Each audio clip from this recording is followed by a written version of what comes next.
Welcome back, everyone. I hope you all had a refreshing lunch and are ready for another round of insightful discussions.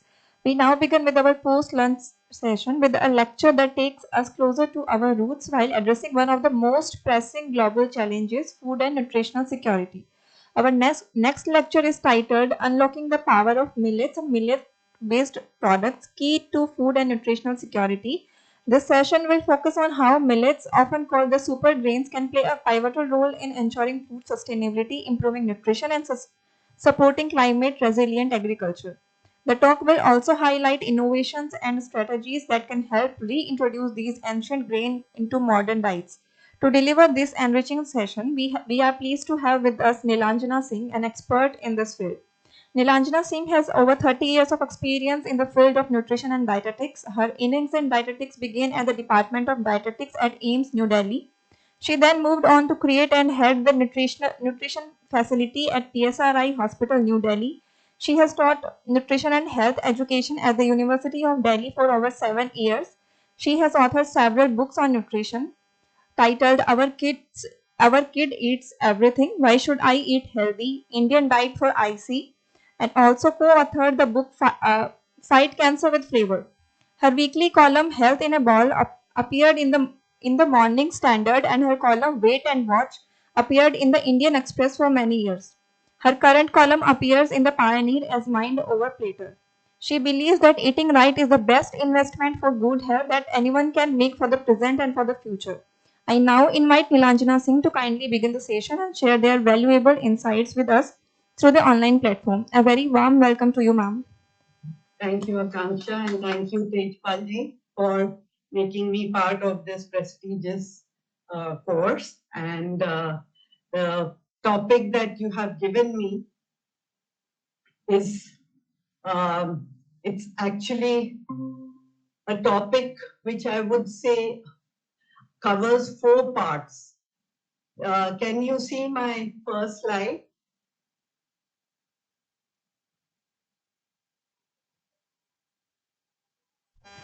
Yes, ma'am. Yes, ma'am. Okay.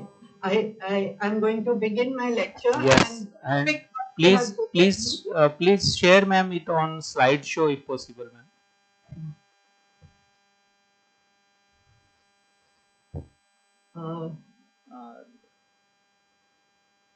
Okay, yes, yes. Is this all right? Yes, ma'am, but I think your video is not coming in this case.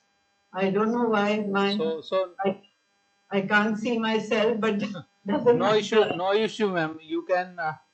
I'll just continue, and you just have to, because I can't see you, so Okay, I will just so have to you listen. just yes, ma'am. So you can minimize this.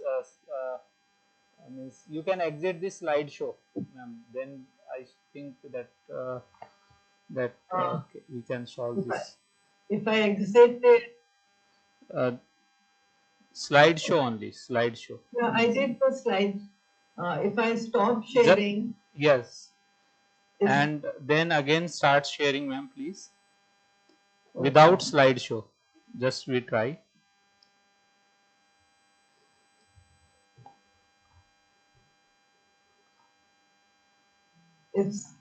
Can you see the second slide now? I think, ma'am, first you have to download your Google slide on your system and then please share through your screen. So I think that work. That I have already downloaded it. Yes, ma'am. So at the below your screen, I'm sure you can see one icon just near to your video icon. That slide share icon. You just please click over there. Okay.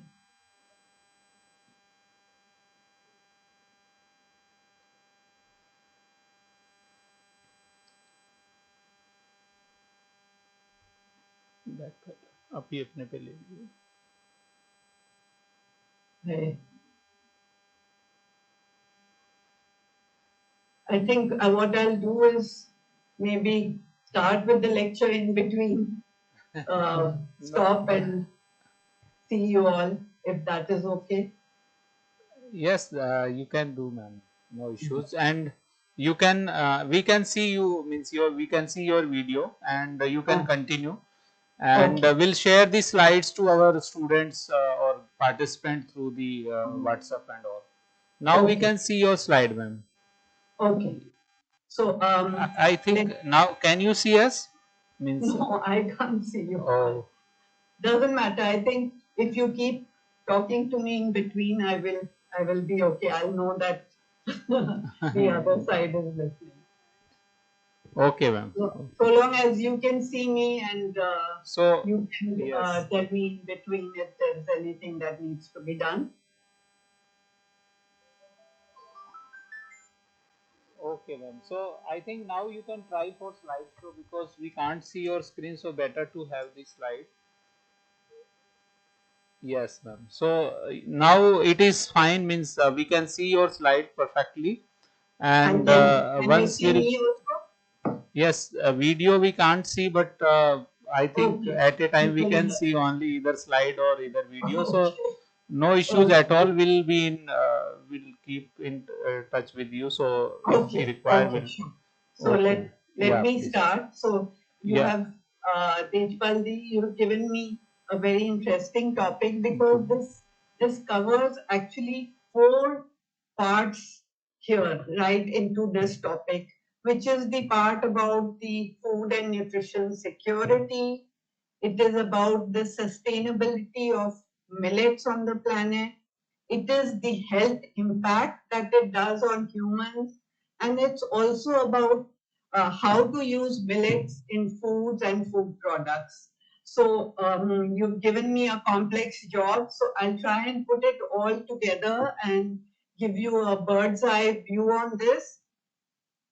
So that there might be a little bit of overlap between the four dimensions that we are going to talk about, whether it is planet health, human health, the food products, and nutrition and food security, because what happens is it's all really linked together. We cannot think in silos anymore. So when we think about food security, we need something objective. We need to have an index to know where we stand. And that is why I'm just showing you one index. There are several ways you can measure it, but the Global Food Security Index has four dimensions to it. And you can see on the screen, the four dimensions are the affordability, availability, the quality, and the safety of the diet, the sustainability and adaptation that it does on because of climate change becoming so important in this current era. So when we look at the index, the food security index, what we find in India, we score very well on the availability dimension. But in terms of the others, we are not so good, because of which the index that we have is not a great one. So what is really paradoxical is that we are self-sufficient and surplus in grains. We are the world's second largest producer of grains, and we export so much of agricultural products. And of course, these might change, the economics of it might change because of the tariffs, etc., that are being levied. But we are second largest producer of food grains. So we have so much surplus. We have great availability of grains. And on the other side, we also have great nutrition programs. There is no other huge program of nutrition anywhere as we have the ICDS program. We have the newer ones. ICDS is a very, very old program. And now we have the PM Poshan scheme and many other nutrition programs going on in our country. We have the National Food Security Act, which is an act of parliament in 2013, it was passed. So we have so many things in place. Yet we don't fare well on the food security index. And that is because the as I showed you in the previous slide, the three other dimensions, we are not very good at it. And one of the dimensions was sustainability and how we adapt to climate change. So we need to work on the other dimensions. We also, because of this not being so good on the food security index, we have the burden of malnutrition, hunger, poverty, poor health. We have a poor dietary diversity. We know that there is now very important index, which is the diet diversity score, which scores the diets, and we know how good the diets are. So our scores are not so good. It's easy to measure because you have to see how many food groups are there present in the diet. So diet diversity scores are not so good. So because of all this happening, it's time that we need to think about the next revolution. We had the green revolution in the 60s, and that gave us the bumper crops. But now we need to think a little differently because it's been 50 years and things have changed. So now we need to focus on different aspects, the sustainability, the diversification of the diet, and securing the farmers, because the climate crisis is really something that we have to be afraid of. We know that all over the world there is a lot of destruction happening, and it is actually very, very grave, the situation. And when the climate crisis is looming, we know that food systems will be affected, and we know that food systems account for the greenhouse gases emissions. 1/3 of the human activity that happens, and 1/3 of that, the greenhouse emissions, come from food systems. So we need to think along these lines. So we have bumper crops, that's fine, but that's not enough. And we need to think about the other aspects of food security so that we are good on the index. Just to give you a visual of what it could look like when there is climate change that is happening very rapidly, and it will affect food security in India and globally. When there is food and nutrition insecurity, we know that health outcomes will be bad. And we are looking at the NFHS 5 data, which is the latest data, 2019 to 21. We know that we have more than 1/3 of less than 5 years who are stunted. There are huge number who are wasted. Wasting means there is acute malnutrition happening at that time. There is a huge underweight population, all this under 5 years. When we talk about children, these are grave figures. When we talk about anemia in women, that's really high. And it's not just the pregnant women, even the non-pregnant women are lacking in one micronutrient, and major micronutrient, whether it is iron, zinc, folate. All of this is very important for the woman herself, and if she goes into childbearing phase, it becomes even more grave. So any deficiency of micronutrient will affect the future generation. And these micronutrients are actually, one or more is lacking in more than 1/3 of the global population. So that is how grave the micronutrient problem is. And we suffer from the triple burden of malnutrition, which is both over, under, and the micronutrient problem. So many times what is actually very, very grave is we have undernutrition. We also have overnutrition almost in similar numbers. So we have a lot of children who are overweight, and adults are also overweight and obese, and we have a huge diabetic population, which is 101 million Indians have diabetes, and the actual pre-diabetes who are actually at the fence and can turn into diabetics is also very high.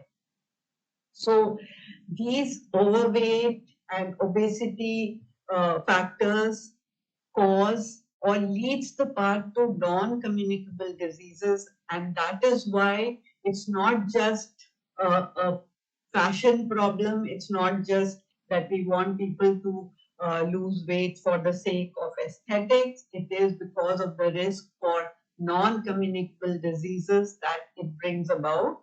So we need to think about all these three problems that are happening in India at the same time, both undernutrition, overnutrition, and also the non-communicable diseases and the micronutrient deficiencies. This is the Lancet report, which has just come out in 2025, which says that even although we have calorie sufficiency, there are 1 billion people on this planet who are undernourished. So clearly, just giving enough calories is not enough. And that is why I just want to say it again, because it's the micronutrients and also proteins which are being highlighted as very important factors in the diet. When we started out in the green revolution, we were more concerned about filling the stomach because we did not have enough food on our plate. In fact, the ships would come and get our food, and we would then be sort of feeding our population. But now it is different. Now both humanity and the planet, we are we are facing very demanding time because of the weather patterns which are changing, and these are not just changing, they are becoming very unpredictable, very severe. So because of this, we know that there are floods, there are droughts, and there are tornadoes. So all of this causes the agri-food system to crumble. And while this is crumbling, on the other hand, the food prices are soaring. So obviously, the purchasing power is going down, the population is growing, and the poor health results. When we try and look at it in this diagram, which I've taken from a paper which is recent, the annual reviews on nutrition in 2025. It gives beautifully how climate change and nutrition, how it is all linked. If you look at the figure, when you see on the left, the blue bar, when climate change happens, this is what happens is greenhouse gases are increasing, the global temperatures and the extremes increase, the sea level rises, and there is acidification of the ocean, and rainfall patterns are changed. We have seen it even in our cities. Everywhere the precipitation patterns, the rainfall patterns are changing. There could be floods, droughts, heat waves.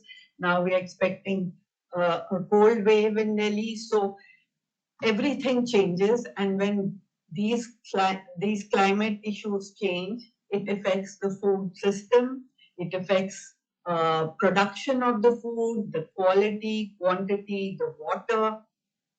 Obviously, when there are floods, droughts, water supply is affected, food, the production systems are affected, people have to move from one place to another.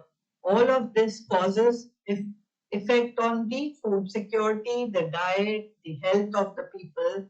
And because of the lower quantity of food that is produced, there's less availability, there will be stress on the families because of the economic stress, because of what they have to go through physically and mentally. There is stress, there are more pathogens, and obviously infectious diseases increase, and water supply is no longer safe. So what happens is there will be hunger, there will be more stunting, more wasting. We saw huge figures, 1/3 of our children. So all of this will only increase, micronutrient deficiencies will increase. And in the last three red bars, in the last two red bars, they have written obesity and non-communicable diseases, which are not totally proven, but these are impacts which are likely to happen. But The other hunger, stunting, wasting, micronutrient deficiency is definitely a proven impact of climate change on nutrition and disease. So immediate changes will be on hunger, the diets that you eat, and malnutrition will happen. And many projections have been made to study what will happen several years from now or some time from now. So there are many studies and models. And one of these models is the food insecurity experience scale. This is just a model, and this suggests in this model that for every 1 degree rise in temperature that happens, the FIES score that's on that scale will increase by 2.1, and this will impact what? This will impact the food production. And so the projections that have been made, and this is, I've just used many different studies, and in 2050, the different studies, the different pathways that they have used to study different models, they show that they will be decreased global production by 6%, 10%, 14%. I didn't want to talk about all those models, but just to tell you that ranging from 6% to 14%, there will be decrease in global production. And obviously, when there less food is produced, there will be more food insecurity. And these are some of the figures that they have mentioned in their models that can be as high as 1.36 billion people can suffer from severe food insecurity. And according to the FAO, the climate change is one of the leading factors for people who will go undernourished and hungry. So definitely this is some aspect which is connected with diets very strongly, and we have to think along those lines. So when I showed you those 4 bars, we know that climate change, changes in weather will affect diet and nutrition. So we cannot think in silos. We cannot just sit back and think that uh, things are not interconnected. We generally tend to do this. Like if I am a dietitian and I'm prescribing diets, I also need to think about what kind, obviously the therapeutic value of the diet is important, but we also need to think in terms of agriculture and food production. We also need to think about the consumption patterns. So when I say agriculture and food production, we have to maybe prescribe the micronutrient rich staples versus the ones which are not that rich. When we talk about consumption patterns, we know that there are many programs which help in changing the consumption patterns, and there are many nutrition programs where even in the Anganwadis, people are taught how to make certain snacks. They are fed those things. Community kitchen gardens are there, so that helps in changing the consumption pattern. And of course, something that I have to do regularly is nutrition education. So if you tell somebody to eat a particular thing, you have to also educate them as to why you have to do that. You cannot just say, eat this. You have to give the entire background, and nutrition education is something that is also connected with behavior change. We know that if I tell you, if you're eating rice and you're fond of rice, if I suddenly tell you to eat millets, it probably will not happen, because we are resistant to change as it is humans, and we also don't like to change behavior that quickly. So nutrition education is linked to behavior change as well. So it should be done in a particular fashion so that it is more acceptable. This again, I took from the same paper in the annual reviews of nutrition in 2025, which again, when you see on the screen, in between at the center of everything is climate and nutritional resilience. And how do you have this resilience? How do you bounce back? How do you bounce back when there is climate change, climate issues? You can do it only by a multi-sectorial approach. And I am just going to focus on food because that's my area. When we talk about resilience through food, as you can see what is written here, you have to invest in improve agroecological techniques and increase the production of nutrient-rich foods. So that is, of course, there are other aspects which you can read later and think about it, dwell on it, but this is one very important part of the resilience, how we can deal with extreme weather events and how we can ensure food security and safety through the ecologically adept agro techniques which are safe and sustainable. So that is the most important part, and of course the other parts are also important, but because of the issue of time, we cannot discuss all of that. So we need to talk about these techniques which can increase production of nutrient-rich foods. So we need to think about agro, ecology, and nutrition all together. And we know that food systems, like I said, is the cause for a lot of greenhouse gases that are emitted. So we need to shift this, do our best to reduce this. And how do we do it? By climate smart agricultural practices and encouraging R&D in this area. And one of the very important things which is being done is to think about drought resistant crops. We need to diversify our crops. We need to promote crops that are made for high levels of micronutrients. And we need to think in terms of traditional crops and diets also.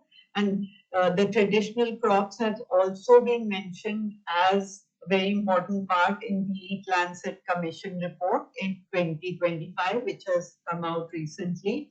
So we need to think about these particular ways so that we are able to stabilize our food production, have enough buffer to be resilient against any climate shock.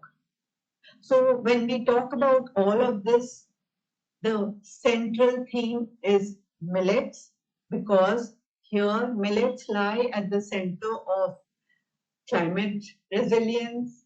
It lies at the center of livelihoods for climate for farmers, and it is a great crop providing high levels of micronutrients, and also it can be fortified very well. So all of this is possible through millets, and that is why we have millets at the center of all the three aspects.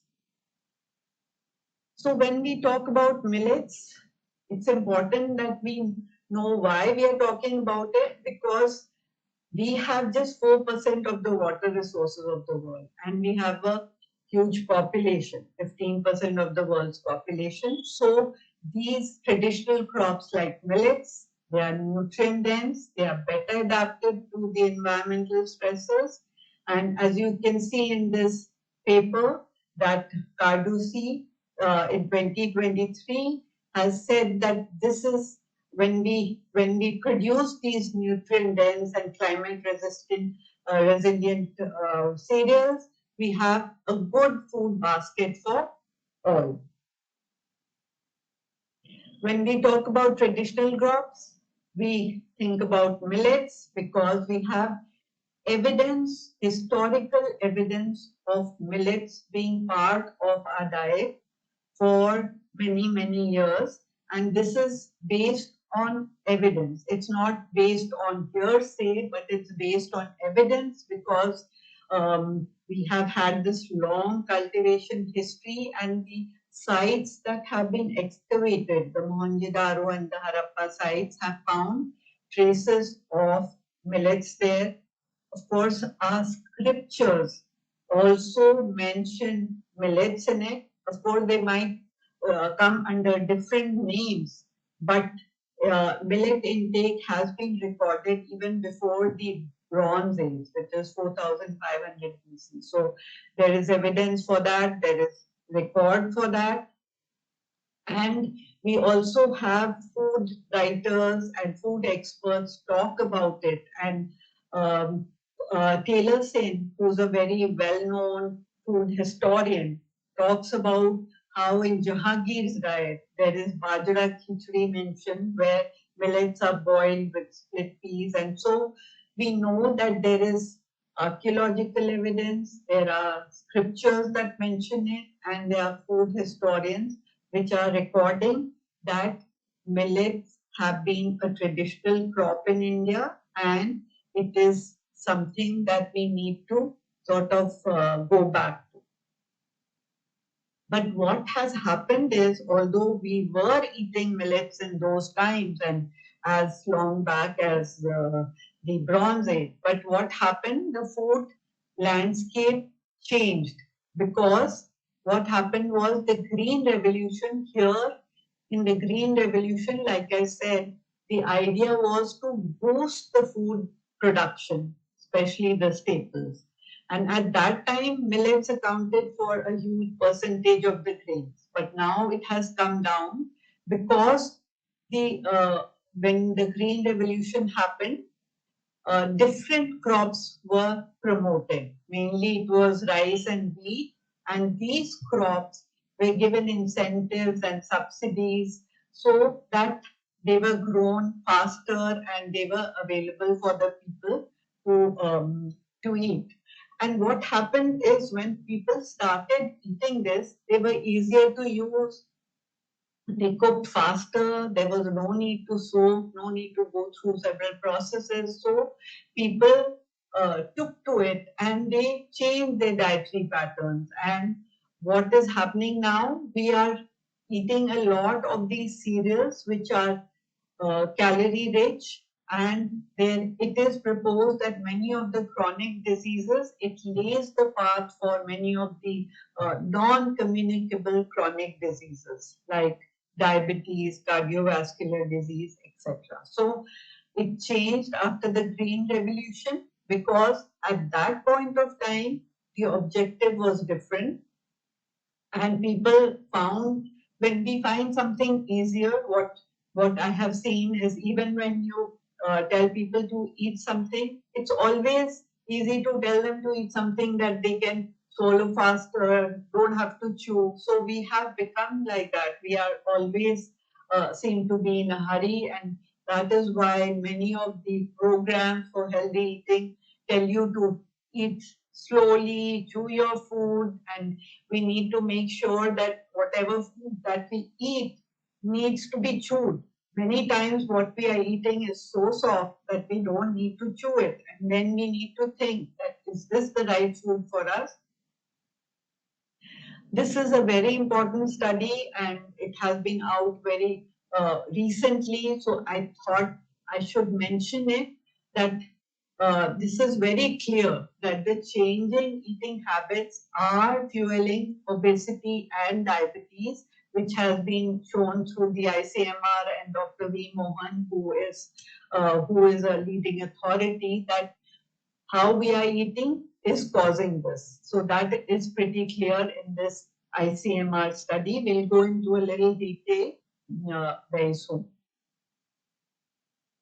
When I look at the plates right now, whether it is rural India or urban India, so the plates seem to be full mostly.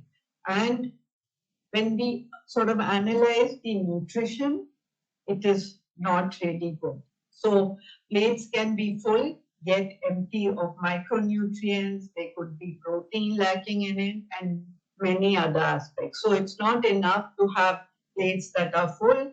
So it is more about the quality of the diet also as important as having your plates full. So I'm a great believer in making investments in your diet, and it is your bank account. So when you make the right food choices, you make good investments. Some investments are very short term, some are long term, some are very long term. So when you make the right food choices, you may not see immediate returns. So it's not like the stock market where you play and you get immediate returns, but it's a very good investment, and it's not that also that far that you have to wait. You can see even now there are many studies which show how food choices change your mood, how they lead to depression, anxiety, all of that. So when you make the right food choices, you make good investments. And one of those good investments is by eating millets, because it's central. Not only is it good for you, like I said early in the lecture when I started, that this lecture has 4 parts. So we talk about food and nutrition security. We also talk about planet sustainability. We talk about human health impact.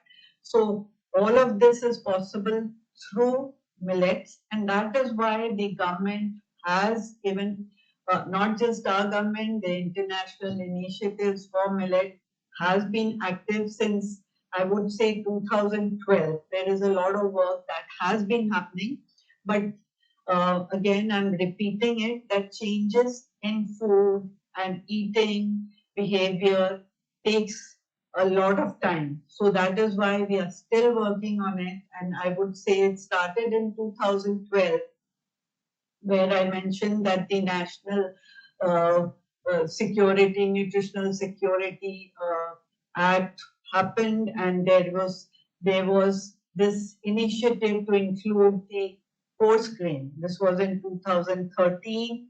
Then in 2017, the NITI Aayog released the National Nutrition Strategy for Nourishing India. Here again, emphasis on millets. In 2018, it was declared as Nutri cereal because of the nutrition that is available there. They were officially, the millets were declared as Nutri cereals. They were made part of the National Food Security Mission, and it was declared as the National Year of Millets. And then it has gone on in 2022. The production linked incentive plan was given so that uh, the people were encouraged to produce more millets, the companies to manufacture more millet-based food products. So this happened in 2022 and 2023. The International Year of Millets was celebrated, and there was lot of activity in terms of government schemes, and even at local levels, a lot of initiatives to promote millets was there. But uh, the government initiative comes first, because that can happen very fast. Once you have a government being interested in a particular field, things work much easier. So that happened, and in 2023, it was the International Year of the Millets. It was declared that. We also know that the Sustainable Development Goals are, and millets are very well aligned, and we have the all these goals that I have mentioned here. The goal number 2, which is the food security and nutrition goal, the 3, which is making a part of your overall health and well-being by making a part of your regular diet. So all of this, whether it is for the farmers, the goal number 8, whether it is the environment friendly attribute that it has, or whether it is the holistic way to promote biodiversity, which is goal 15. So millets are aligned to so many of these sustainable development goals, and we can see that it fits in very well into the scheme of sustainable development. So there are so many reasons to uh, get going with millets. And obviously you are aware of major millets and the minor millets, but I just want to tell you major millets, the name comes because they are grown over larger land, and the grains are also larger. So that is why they are called the major millets. The minor millets, the seeds are smaller and they are not grown that extensively. And pseudo millets, because they are not really millets, but we still use them as millets because they are very rich in nutrition. So we look at this as the complete picture of millets, and we try and promote different food items made out of these millets. Just to give you a snapshot, because each millet has to look different. It has its unique characteristic, whether it is ragi, the finger millet, you can see in the picture because it's fascinating to see how different they look. I thought I'll just put a picture to show you how they look. And you can see it has such a good content of whether it is protein or whether it's fiber. And if you compare all of this, whether it is the calcium, iron, all of this is much higher than what the staples we mostly eat, which is rice and wheat. And when you look at it, the foxtail millet, when you look what's written there, it is even good in calories. So many of these programs where you want to give a little calorie dense food, and when you want to give something that looks exquisite, even it's a very good substitute for quinoa. Quinoa is quite expensive, but it can be a very good indigenous substitute for quinoa. There are a lot of stores selling quinoa flour. So here I wanted to mention that this is a very good substitute for quinoa. And all of these have great great quantities of protein, fiber, carbohydrate, calcium, iron, and there is no gluten that you can see here. I think talking about gluten, I'll come back to gluten in maybe a couple of minutes, but there is no gluten, which can be an advantage or disadvantage. So although there is no gluten, I would think that it's the other parts that we need to focus on, and everybody doesn't need to go on a gluten-free diet. Gluten-free diet is needed by some people, but it's become more of a fad, and people just want to have gluten-free diets because they think it's meant for everything, right, from weight loss to any problem. They want to go off gluten, but that is not required. But all these millets remain gluten-free. So just to tell you that the nutrient profile is excellent, and in the protein, foxtail millet has the highest. In the fiber, ragi has the highest percentage. In the PUFA segment, bajra is great. Calcium, ragi is very, very good.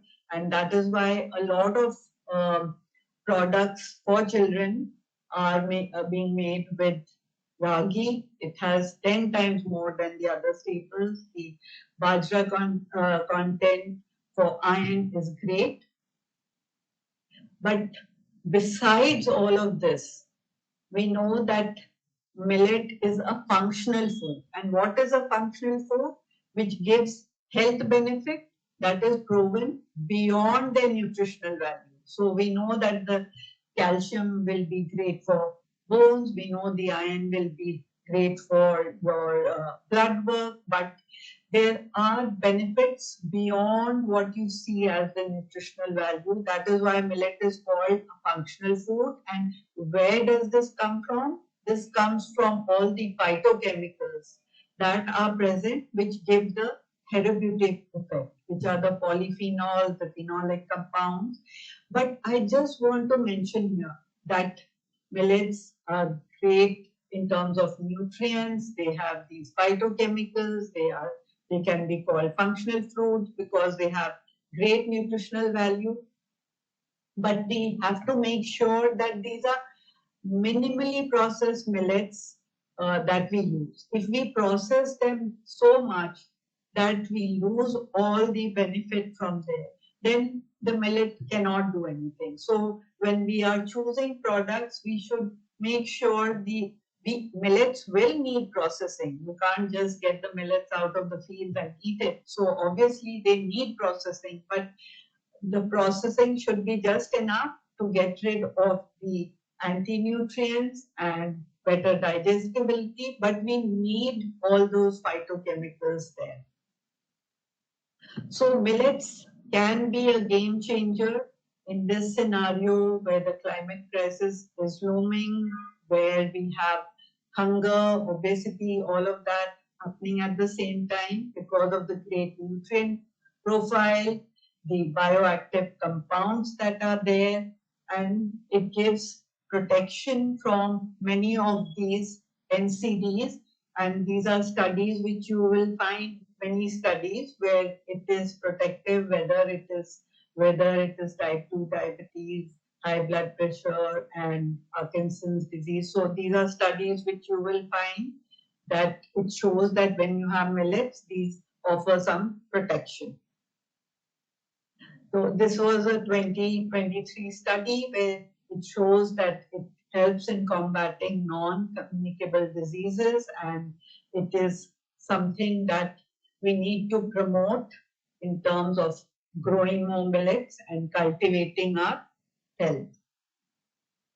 When we talk about type 2 diabetes, pre-diabetes, let's see what the evidence shows.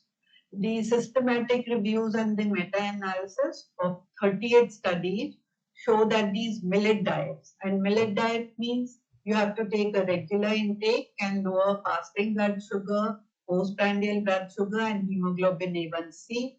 These are 38 studies, the meta-analysis. Even in gestational diabetes, a pilot study in 2024 showed that if you have millets once in a day, it improved glycemic control versus other low glycemic index foods. So it's not that it was compared with high glycemic index foods. Other low glycemic index foods were compared, and what was shown is that millets are helpful in achieving glycemic control, because millets release the glucose over a period of time, and many of the micronutrients that are present in it also help in this process. So the glycemic index is low for millets, but the way they are processed can change that. And what else can change the glycemic index? When you add it to some other foods. If you add millets to, say, a sugary syrup, that will change the food matrix.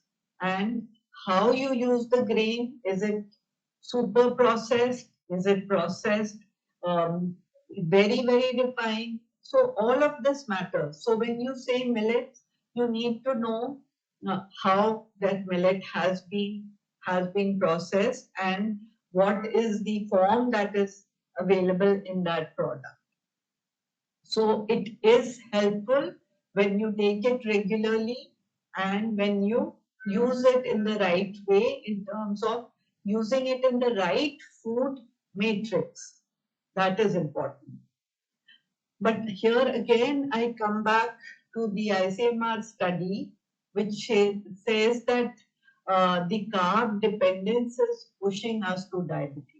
So although I have talked about millets and how it is helpful in preventing NCDs and how it is so nutrient rich, but I want you to pay attention that it is not that if you don't worry about the full plate and the millets get skewed in terms of, if, as you can see on the screen, if the fiber rich millets is right now 1/4 of the plate, if that changes to become half of the plate, obviously there will be a skewed reaction, metabolic reaction.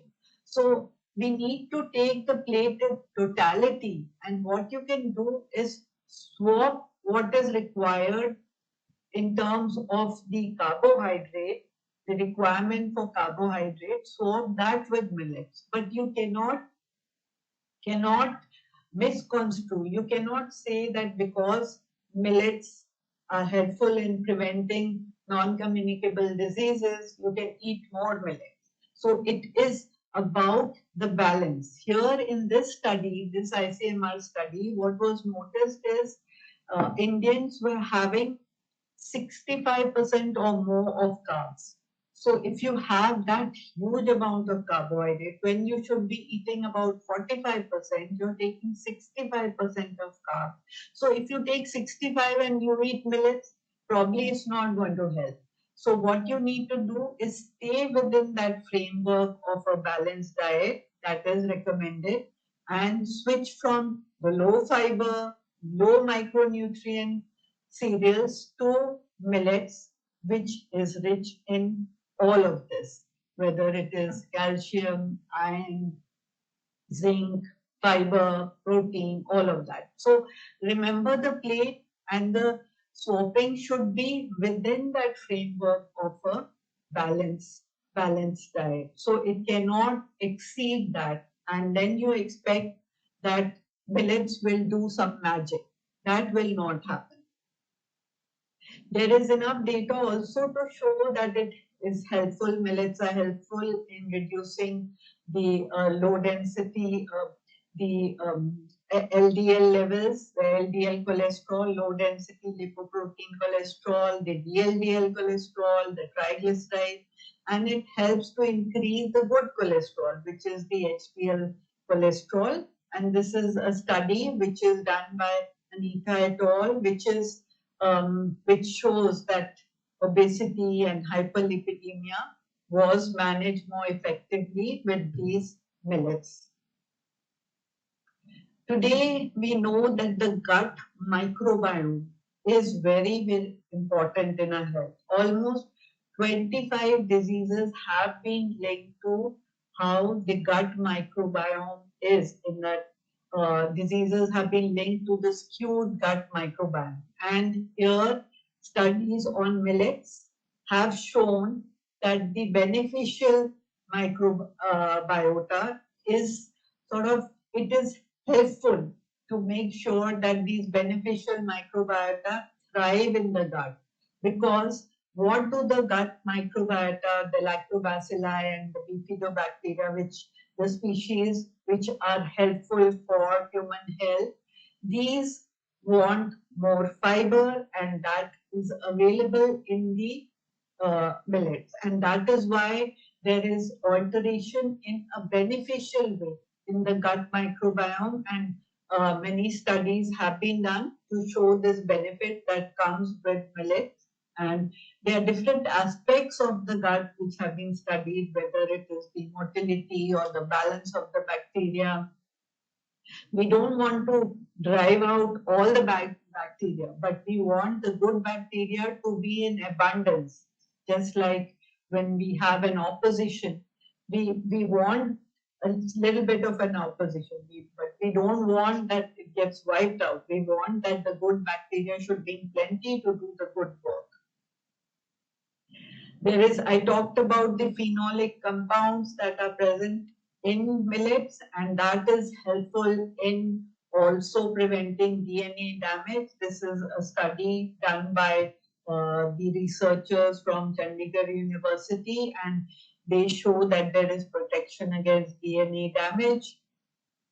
When we talk about millets, we have to talk about children and what it does for our children, and feeding a millet-based diet can improve the growth of the children. This was done as a systematic review and meta-analysis, and what was shown in this study was that there is, when you have these millets as a part of the food basket, there is definitely significant nutrition and health benefits, and it also helps to lower some of the cholesterol levels which are bad, and helps to deal with the iron deficiency. So it is again a very good investment that we can make in the diets of children.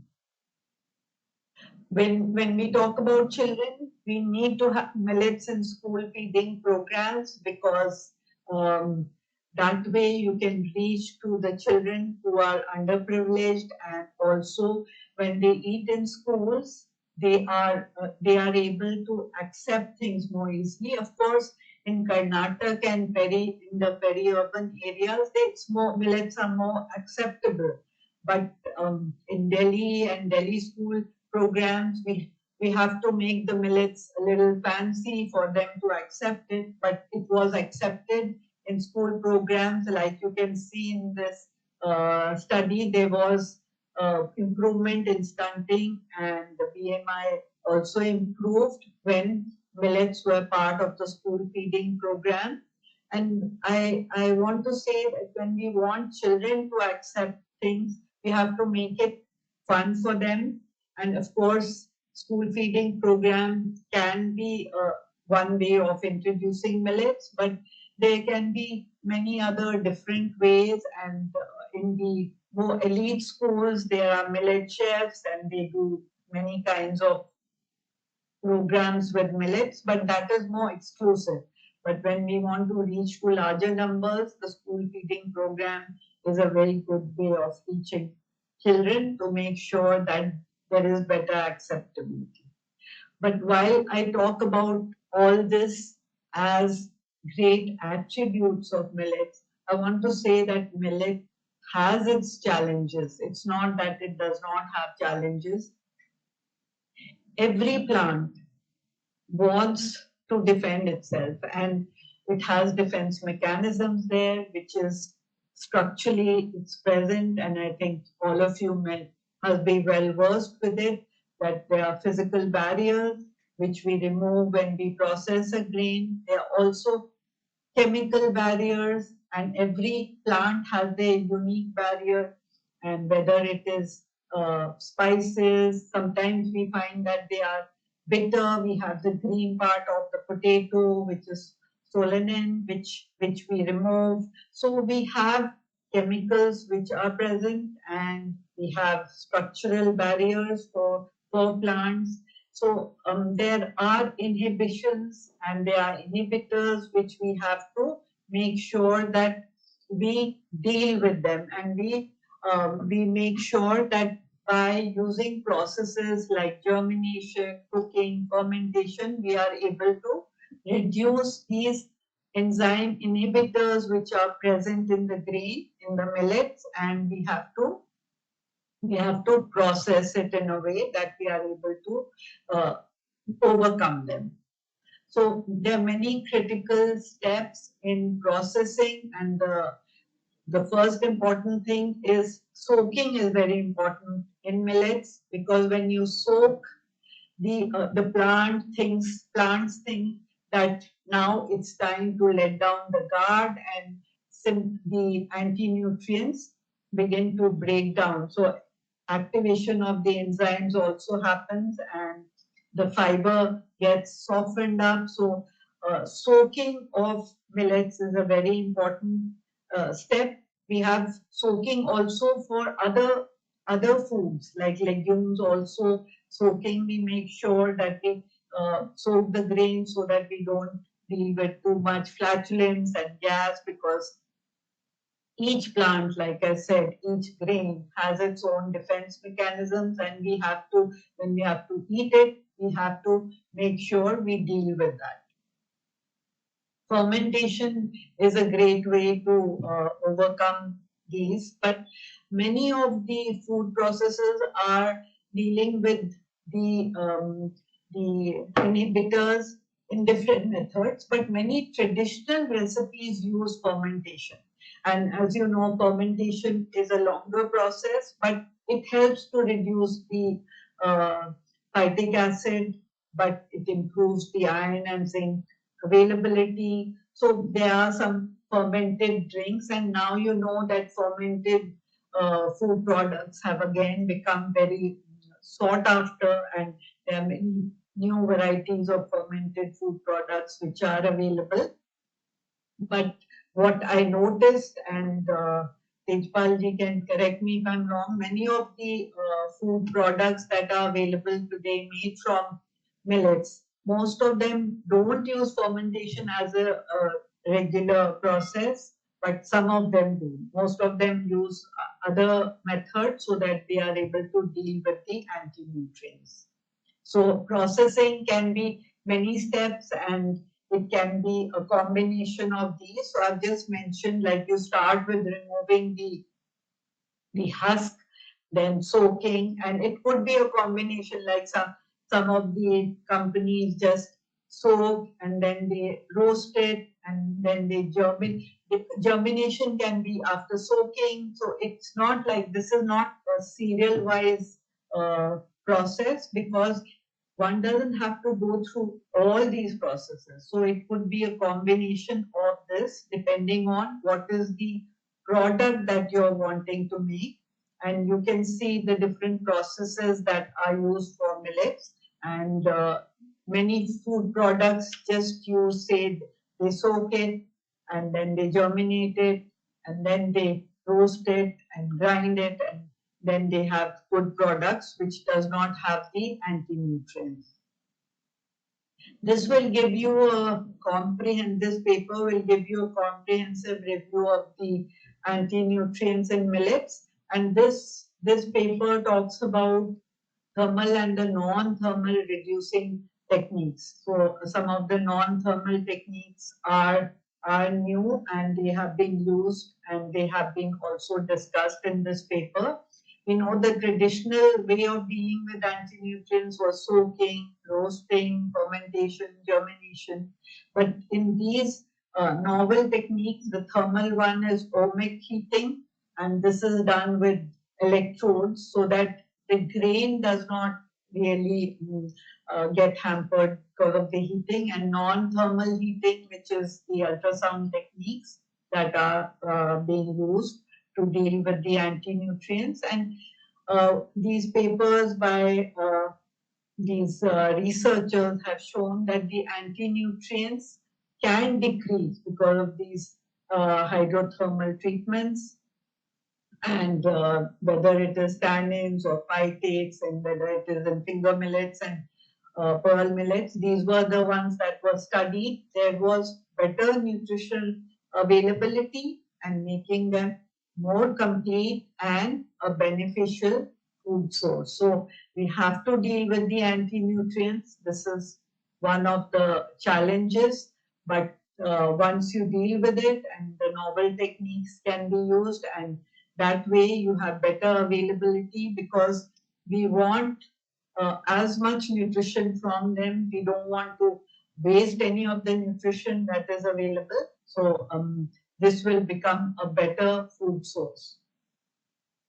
So processing becomes very important, and using the right technique can help deal with undernutrition, because if you have better availability of iron, zinc, calcium, it will help deal with a micronutrient deficiency problem, because availability will be better. But we also have to make sure that the processing does not remove too many things, because if it removes too many nutrients, one, the GI of the millets will become higher, the glycemic index, if you remove too much of the fiber.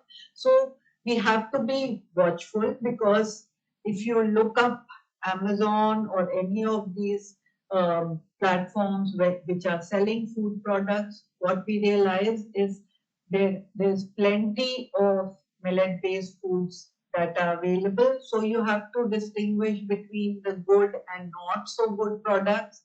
So when you're looking for grain flour, so if you're looking for jowar flour or you're looking for any of the millet flours, what you need to do is you have to make sure that if the packet says 100% whole grain, so whatever the grain is, whether it is jowar, bajra, ragi, if it's 100% whole grain, that will be good. If you're taking the full grain, make sure they are unpolished grain, because the seed food is rich in polyphenols. So we don't want polishing to happen and the seed food to be removed. So millets can also become ultra processed food. So there is that danger.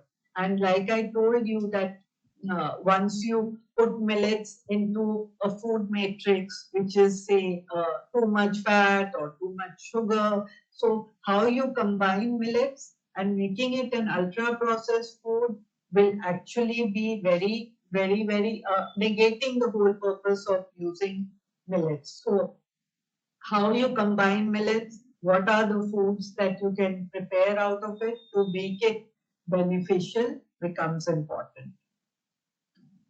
Because this has become very trendy, baking with millets. And when if you go to the internet, you'll see many recipes. I just saw this recipe and I thought this looks really simple because it says one ingredient recipe because it just uses buckwheat. And here it says you make buckwheat bread and you soak it and use it to make bread. But this will not come out as fluffy and as good as one would expect. So I just want to tell you that because there is no gluten in millets, baking is not that easy and you need alternatives to bind the bread. Otherwise, your bread will crumble. And I face this issue with lot of breads that are gluten free. Children don't want to eat it. Those who have celiac disease have to eat gluten free bread. But that gluten free bread is so dry and crumbly because gluten is the binder.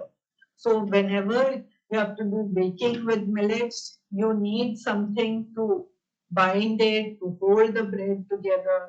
Sometimes they use a protein source, whether it's egg or soya, and whether it is xanthan gum, guar gum, pectin, something to hold the bread to make it tasty. Otherwise, you can bake bread, but it will not be something that's acceptable.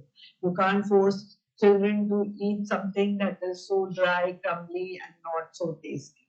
And of course, right now, gluten-free breads are very expensive as compared to regular bread. So that is also a challenge because baking is a little tough with making gluten-free bread, and it does not keep for long. But it is possible with newer recipes, etc., to make gluten-free bread and also bring down the price. So over time, this will happen. So when we talk about um, making food acceptable and also something that uh, people will like to have, we have to make sure that the education is right about millets. So sometimes people think that you have millets, say once in a while, and that will bring about the health benefits. No, that does not happen because it's been seen that you need to consume it daily over a period of 6 to 8 weeks to get the benefits of whether it is lowering cholesterol or improve gut microbiota, anything that you want as a benefit, you have to take over a period of 6 to 8 weeks. Another very important point which I often find is people become enthusiastic about having millets, and what they do is substitute the entire rice or wheat with millets all of a sudden, and that can cause a lot of bloating and digestibility issues. So it's better to go gradually, get your gut microbiota sort of accustomed to it. So start with just 33% of your total cereal intake. So combine the other flours and get millets into your diet, but do it gradually because of the fiber there can be a lot of bloating, and what happens is then people say that oh, millets don't suit me and I will stop eating millets. So if you don't go head on, go about it gradually. The other thing is people are not very acceptable to the colors because it's a darker color and the taste is different. So like I said, you have to do it gradually and you don't have to on day one substitute your entire cereal intake with millet. So do it gradually. That way acceptability is better. And once you get accustomed to, your palate gets accustomed to the taste, it will better acceptable. And very often people are worried that millets can increase goiter risk. There's no evidence for that, and people think that it can't be taken in the summer months because it produces a lot of heat. There is again no evidence for that, but there is some individual variation. Sometimes people react to foods differently, so it is better when you are introducing millets to go about it gradually. There are many kinds of millets. Like I said, all the platforms which are selling food, there are a whole lot of products that are available, whether it is in the rava form or porridge form or flakes, pasta, pancakes, noodles. All these food items are available. A lot of bakery products are also available. Like I said, initially, say 10 years ago, baking with millets was a challenge, but now you have a lot of bakery products also available. This is just as a sample that go for the unpolished grains, which says on the packet itself that these are unpolished grains. So choose those over the polished grains. And while we are talking about millets and we are talking about how to introduce them, and we want to introduce them for children, I want to mention that there are a lot of snacks items available for children with millets. But again, think of the food matrix. Look at the product in terms of what is the label saying. Because if it has some things which are just not suited or not recommended, and just having millets there as a small percentage may not be good enough. This is something that I want you to sort of dwell on, because this ICMR survey showed that India's obesity problem is becoming big, and many of these companies are sitting on boards for policy making, for choosing what public health issues we will tackle. So when we have snacks which come into the market where the food companies are also on board. So this is something that is problematic, and that is why we need to be careful when we choose these snacks for children, because there are a lot of these snacks which are not so healthy, and just having millets as one of the items may not be good enough. So when we look at a snack, whether it is something that looks attractive, but we need to go into the details and see what's in there, whether the flour is of the kind which is not refined to a great degree, how much sugar is there, because most food items will have sugar, honey. So I'm just talking about this as a sample. This is something that I use myself, so I thought I'll show you these products. They don't use a lot of sugar. They use a little bit of date sugar, and they use natural products so that children don't get the wrong foods along with millets. So when you have millets in a form that gives you the nutrition, gives you a little bit of taste, it may not be as nice as a pancake made out of maida, but it is comparable, and children will get accustomed to the taste, because it does have a little bit of jaggery, or it has a little date sugar in it, but excessive amounts are definitely not recommended with millets. Traditional food items that have been around have therapeutic curative values, but they have very high ratios of fiber. So it's not something that everybody should have, because these are given for particular purposes. There are special recipes. Even one would think that millets are just part of, say, Maharashtra or Karnataka and the southern part of India. But I was looking at this recipe, which is from Eat Right India Thali, this book. And in the north region, a special millet recipe from Jammu and Kashmir is also there, which is part of the Kashmiri cuisine. So I was quite surprised to see it there in this book as coming from Jammu and Kashmir, because a lot of focus is just recipes from the southern states. There's a lot of work going on in NIFTIM to develop products which are innovative, that are acceptable to the public and also tasty.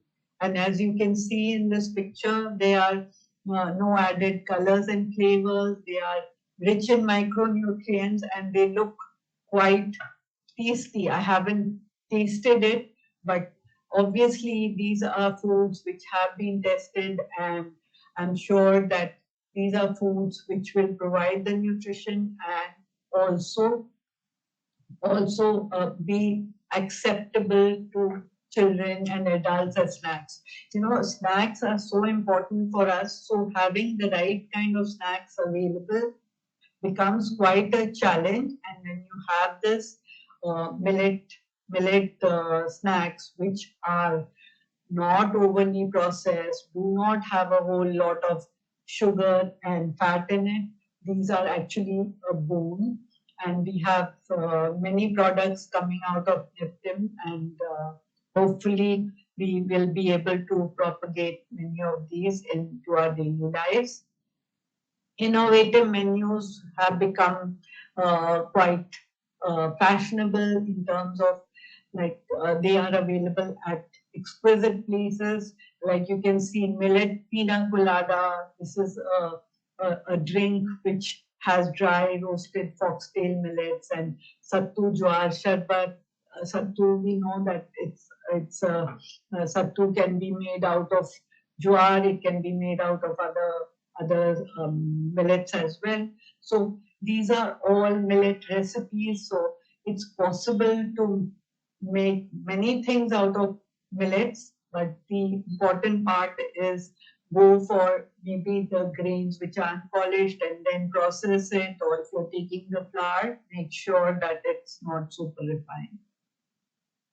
So right from desserts to starters to even millets added to non-vegetarian foods, it's possible. So I have been promoting millets for a very long time, and as you can see, some of these are very old. 2019, in 2000 itself, I've been writing about millets. But like I said, that just one person or some people talking about is not enough, and it is, we need to have the government supporting production, consumption, all of that. So we need to change the policy. We have the science and we need to put it into action. We need to have very clear messaging, whether it is from the point of view of our health, from the point of economics or soil, environment. We need to change perception of the farmers, of the consumers, and health professionals and corporates can play a big role in this. But the policy change is the most important. There should be enough funds and incentives for people to grow millets, and including it in the PDS, the public distribution system, which is happening now, making sure that farmers make a profit from it, a decent profit, is very important. And we have to make sure that at all the stages, the farmers are supported, whether it is for storage, procurement, production, all of that, so that there is incentive to grow this, and the entrepreneur who wants to process this grain is also encouraged. And there have been many moves which the government is doing, whether it is reducing GST, that was done in 2023. Now it's also included in the PDS in some part, but it's not really that acceptable. So we have to work on getting the consumer acceptability also there. So sometimes I feel that although millets was earlier poor man's grain, but no longer, many of these products are very, very expensive. So in the PDS, the availability and acceptability is something we need to work on. So we know that there are many positives that come from the millet, whether it is the nutrition, and what we also know is that biofortification, that is when millet varieties are grown with higher content of iron, zinc, that is also possible, and we should try and make sure that these biofortified varieties of millets, Dhana Shakti is one of them. Pearl millet has been fortified, biofortified. So it's something that will benefit us. The supplementary nutrition program should have more of the millets in their menus, and of course the support price for that should be maintained. There is definitely a change, and right now it's good, but we cannot let it down. We have to keep working at it, and the government also needs to support, because there is special machinery which is needed to process millets. It's a very hard pericarp, so we need special machinery, and it has a lower shelf life because the lipase activity is very high in the grain.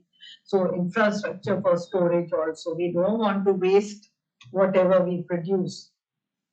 So challenges are there, whether it is pre-harvest. Many of the farmers are reusing the seeds from the earlier harvest. So then there is low yield. So we have to make sure that the cost of the fresh seeds are not very high. So the post-harvest challenges also, like I said, they are the storage is important, infrastructure is important, and collection centers should be a facility which the farmers should be able to avail of.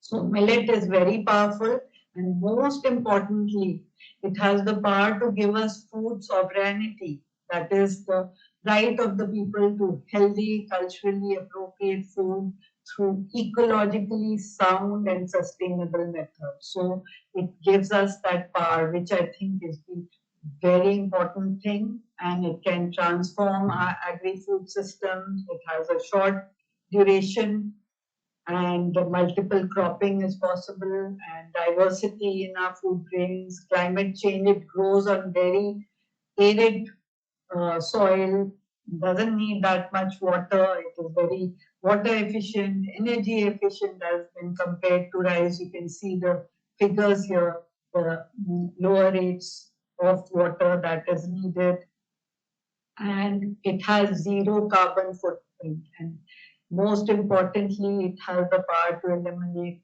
hunger, because in this era where climate crisis is looming on us. So it is time that we talk about one health approach. And one health approach is where we think about human and environmental health in one as one aspect.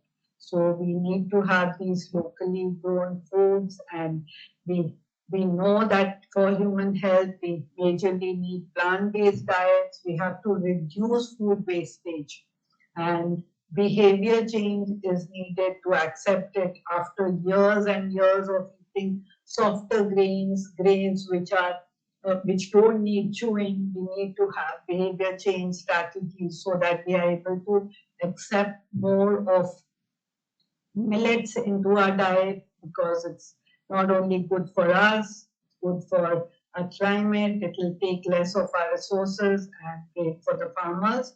So I would say we need the 5 Ps. We have to boost the production. We have to make sure the procurement takes place locally, the processing facilities are there, pricing becomes important, and public distribution system should be able to dispense of this. So it's just coming to the end. Millets are climate resilient, and the fertility of the soils are going down. We have dry land, so this is the ideal crop. We can adapt to the environment, and we don't need to offer them that much fertilizer or pesticides, and we use less water, less energy in processing. They are very hardy, and this is what we are looking for, a grain that can sustain us in these extreme conditions of weather. You can get a lot of information on millets, any aspects of millet, but what I want to tell you is we have to somehow, each in our own way, and all of you who are students here can play a big role in promoting millets, not just for human health, but for environmental health. So thank you so much for listening to me, and Thank you, ma'am. Thank you so much. So at this point of time, I hope you can see us. I'm trying. Yeah, now Yeah. I can. Okay. Finally, I was drawing Yes. a blank and I could not see the audience, which is not a great feeling, but I somehow managed that.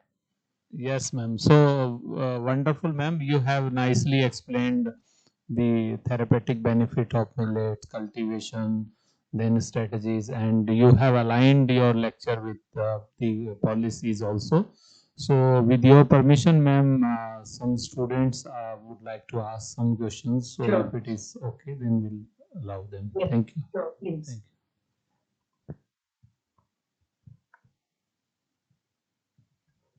Thank you. So, very good afternoon, ma'am. Myself, Jyoti. So, ma'am, I would like to know how upcoming dietitians can help in tackling the non-communicable disease that are growing so fast. How they can be the link between, like the problem, government, and as a dietitian or as a upcoming nutritionist, how these people can help.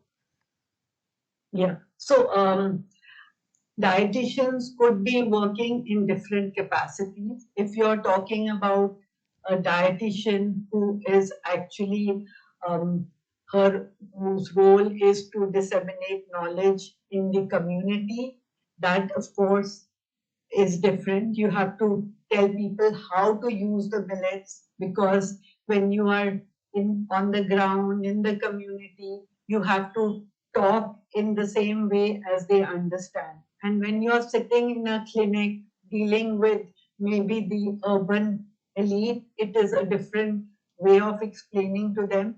But what I want to emphasize is you have to tell them as a dietitian that millets can be swapped for other cereals and they give a lot of benefit.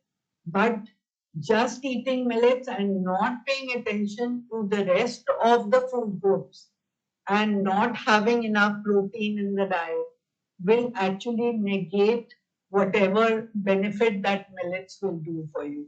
So, comprehensively, you have to talk about the full diet, where substitution is a great idea, making sure that there is enough fiber in the millets, choosing those millets which those brands or those flours or those grains which have not been polished and still retain many of those nutrients. So think along the plate, and millets can be part of the plate, but don't skew your advice or don't imbalance your advice. That is what I would like to say. Another thing, ma'am, like educated people also used to visit doctor as compared to like to tackle their non-communicable disease better. They should change their lifestyle along with the medication.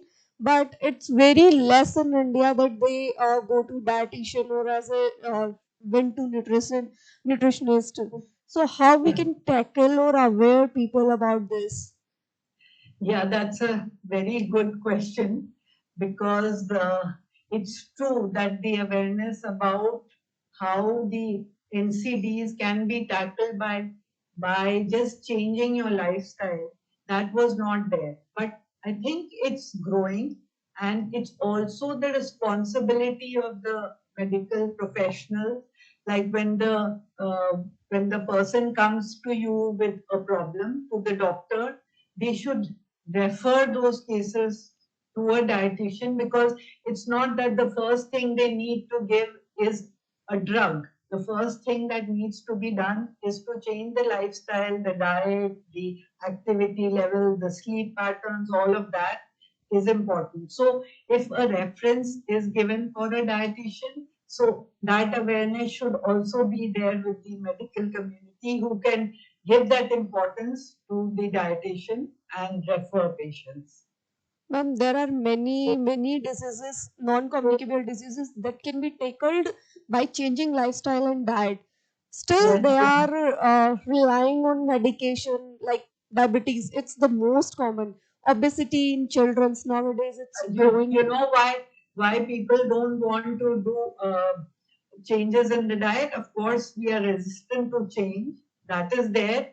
But also, it's not a magic. अगर आप एक drug ले लोगे जो पैंटोसिड लेते हो, acidity कम हो जाती है. तो drugs and diet में ये फर्क है. That diet is not a short term investment, it's a longer term. तो आप एकदम magical ये इफेक्ट नहीं देखते हैं. So people think you have to work harder, you have to work longer. So I think what we need to do is make that thing very attractive for people to follow. It should not be कि अब आप 3 महीने आप ये करते रहो, then you, so make goals short term for people. If you give them short term goals कि आप ये 10 दिन करो, फिर आपको ये difference, then people like to do. One more thing, usually patients like follow very strictly the medication but not diet. So how we can resolve this problem as a dietitian? Yeah, that of course, you have to counsel the patient one to one, because like I said, that they don't see the effect quickly in terms of drugs. So if you tell them 100 things to do in a day in terms of ये diet में आप ये भी बदलिए, वो भी बदलिए, सब कुछ बदल दीजिए, टॉपसी टर्वी कर, that nobody likes. So give them one small change, and that small change should be one that they can easily follow. अगर आप सुबह उठ के प्लेन ग्लास ऑफ वाटर लेते हैं, तो उसकी जगह एक आप फर्मेंटेड ये वाला drink, that they might be able to do. But अब से आप रोटी बंद कर दीजिए, मिलेट खा लीजिए, और इस समय ये बंद कर दीजिए, ये खा लीजिए, that they, so don't overburden them when you're counseling. Don't overburden. ठीक है? Thank you, ma'am. Okay.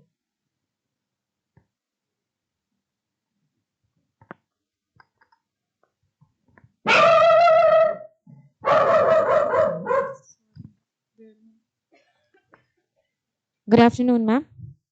Ma'am, like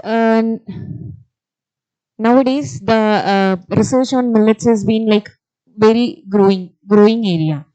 So, like rather than educating people, what would you suggest to do other step? You mean not to educate them? No, not to. I'm not saying not to educate. Like the research on millet is like increasing, widely increasing, and so we know like most of the benefits of millets has been also known.